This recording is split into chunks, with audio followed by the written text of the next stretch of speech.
ये तो उनकी पहचान बन गई थी।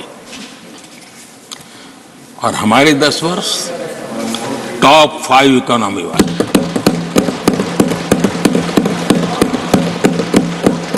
हमारे बड़े और निर्णायक फैसलों के लिए 10 साल याद किए जाए। आदरणीय सभापति जी, हम उस कठिन दौर से बहुत मेहनत करके, सोच समझ करके देश को संकटों से बाहर लाए हैं।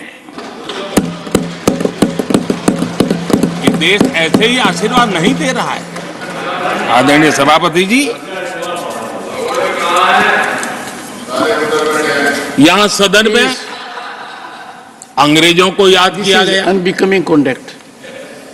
Please continue. No please please. आदरणीय सभापति जी, इस सदन में अंग्रेजों को याद किया गया।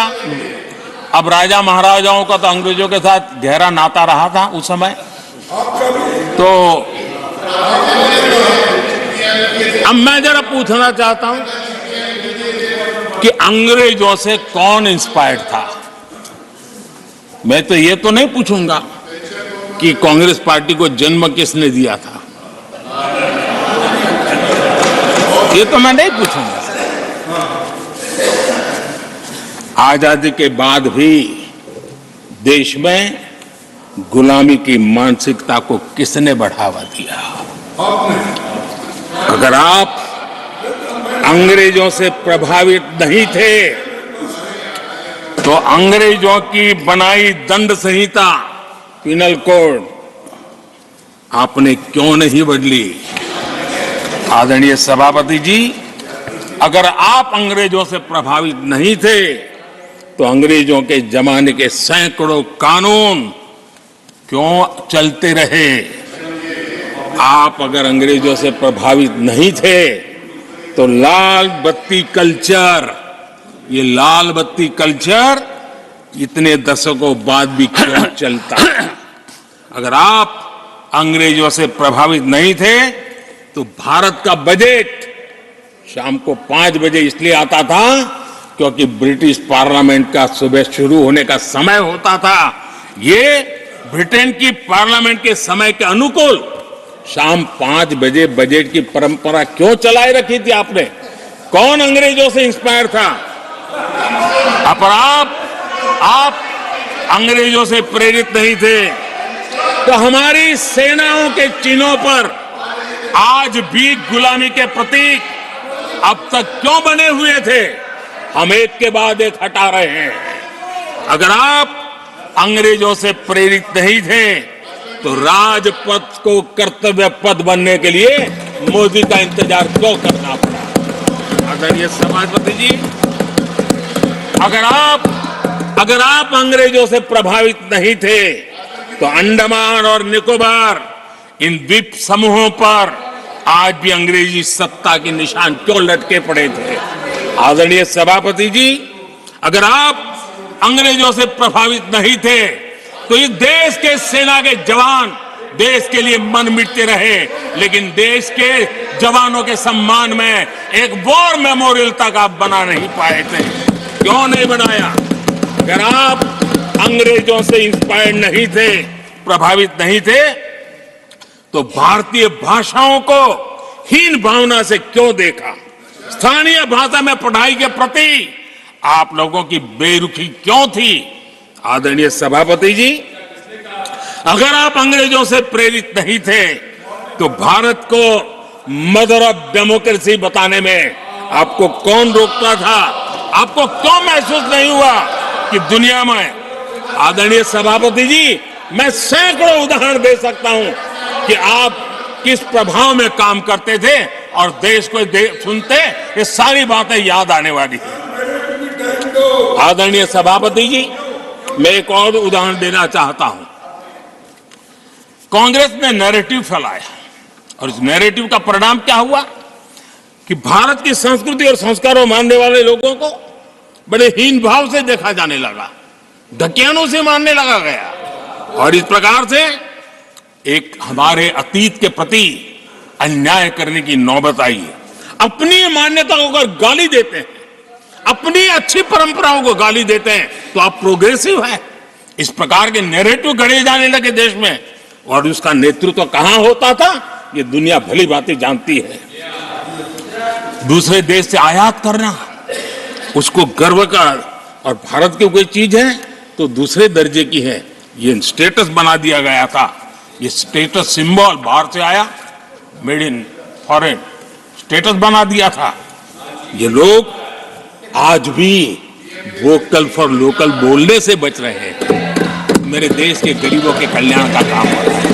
आज आत्मनिर्भर भारत की बात उनके मुंह से नहीं निकलती है। आज मेक इन इंडिया कोई बोलता है तो उनके पेट में चूहे दौड़ने लग जाते हैं। आदरणीय सभापति जी, देश ये सब देख चुका है और अब समझ भी चुका है, और उसी का परिणाम आप भुगत भी रहे हैं। आदरणीय सभापति जी, राष्ट्रपति जी ने अपने अभिभाषण में विस्तार से चार सबसे बड़ी जातियों के विषय में हम सबको संबोधित किया था। युवा, नारी, गरीब और हमारे अन्नदाता। हम जानते हैं इनकी समस्याएं ज्यादातर एक समान है, उनके सपने भी एक समान है, और उसके समाधान अगर करने हैं तो थोड़ा 19-20 का फर्क पड़ेगा, लेकिन इन चारों वर्गों के समाधान के रास्ते भी एक ही हैं। और इसलिए उन्होंने बहुत ही उपयुक्त रूप से राष्ट्र का मार्गदर्शन किया है कि इन 4 स्तंभों को मजबूत करिए, देश विकसित भारत की तरफ तेज गति से आगे बढ़ेगा।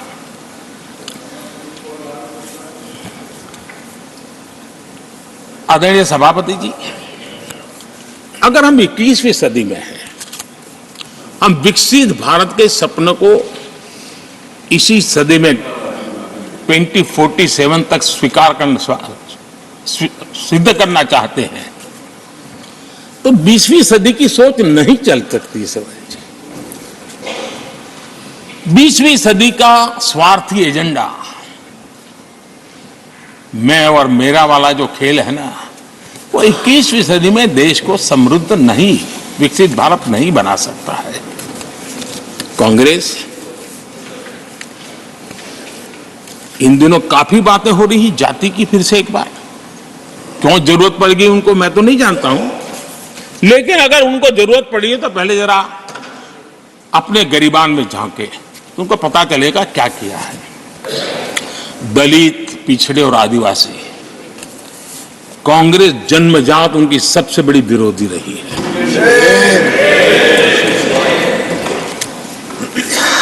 और मैं तो कभी कभी सोचता हूं, अगर बाबा साहब न होते ना तो शायद कि एससी एसटी को आरक्षण मिलता कि नहीं मिलता, ये भी मेरे मन में सवाल उठता है। आदरणीय सभापति जी, और मैं ये कह रहा हूं, इसके पीछे मेरे पास प्रमाण है।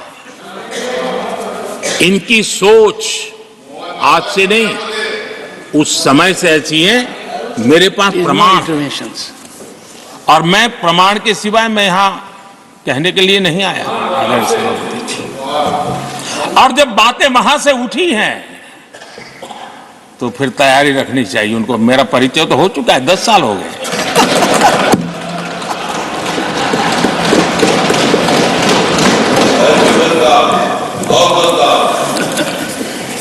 एक बार, और मैं आदरपूर्वक नेहरू जी को इन दिनों ज्यादा याद करता हूं, क्योंकि हमारे साथियों की अपेक्षा रहती है कि जरा उनको तो बोलो, कुछ तो बोल रहे थे। अब देखिए, एक बार नेहरू जी ने एक चिट्ठी लिखी थी, और ये चिट्ठी मुख्यमंत्रियों को लिखी थी। मैं उसका अनुवाद पढ़ रहा हूं। उन्होंने लिखा था, ये देश के प्रधानमंत्री पंडित नेहरू जी द्वारा उस समय के देश के मुख्यमंत्रियों को लिखी गई चिट्ठी है, ऑन रिकॉर्ड है। मैं अनुवाद पढ़ता हूं। मैं किसी भी आरक्षण को पसंद नहीं करता।